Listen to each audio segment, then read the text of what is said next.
I think as a general rule, it's probably better if gay roles are played by gay actors, particularly given the fact that gay actors are often overlooked for major roles.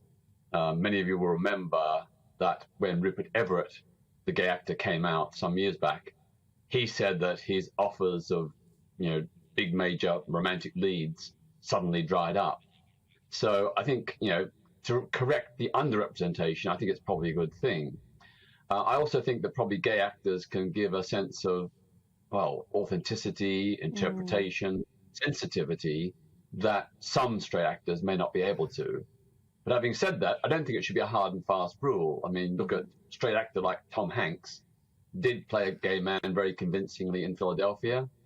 Timothy Chalamet played a young gay teenager in Call Me By Your Name very convincingly. So I think, we need to have some degree of openness to assess each particular part and each particular actor.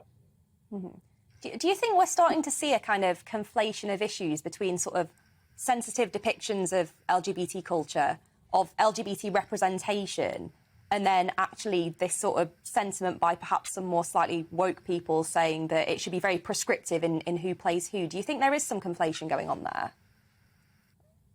Maybe a bit, but I think it's coming from a good place. I mean, Eddie Redmayne said that, in hindsight, probably he, as a non-trans person, should not have played the trans role.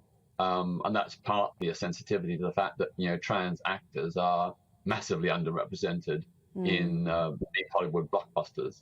So I think that's a kind and generous position to take. But then again, actors are actors. They are paid to play a role.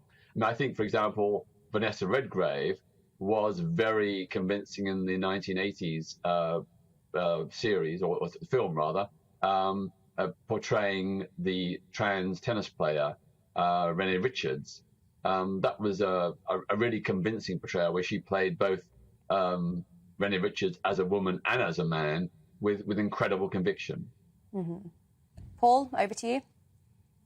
Peter, isn't the logic of an argument that says that only people with particular characteristics should play characters with those particular characteristics, is that in some cases that actually might work against minorities? I'm thinking, for example, a couple of years ago, Channel 5 broadcast a drama in which Anne Boleyn was played by a black actress, and I'm thinking of Dev Patel, the Asian actor who played David Copperfield, the great Charles Dickens character.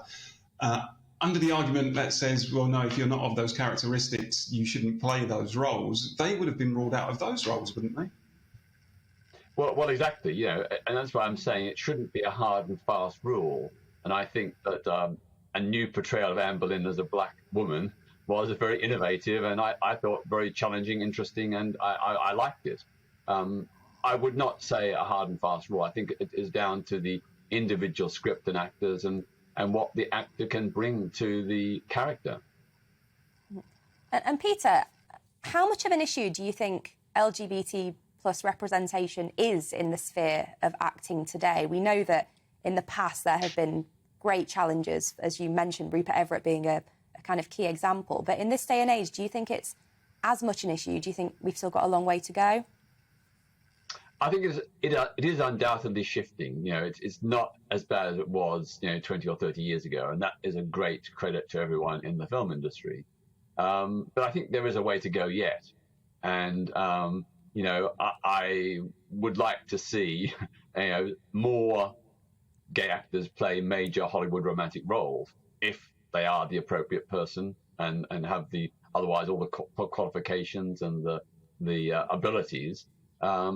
And we don't really see that much, even now. And Peter, one quick one. I know there's a new sort of Pixar movie out at the moment, the Buzz Lightyear feature, which features a same-sex kiss, and as a result has been banned in certain countries. That scene's been removed in certain countries, and there are those saying it's completely inappropriate for children to see that, a view that I certainly don't share. What have you made of the uproar around that?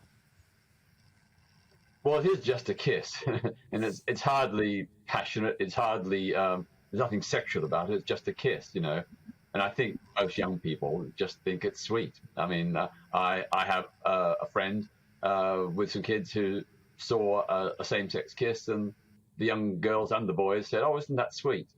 They look at it very, very differently, I think, from some adults. Welcome to the GB News YouTube channel. You can watch us live 24 hours a day, catch up on your favourite shows, and join in the conversation in the comments below. Don't forget to subscribe and you'll never miss any of our exclusive content.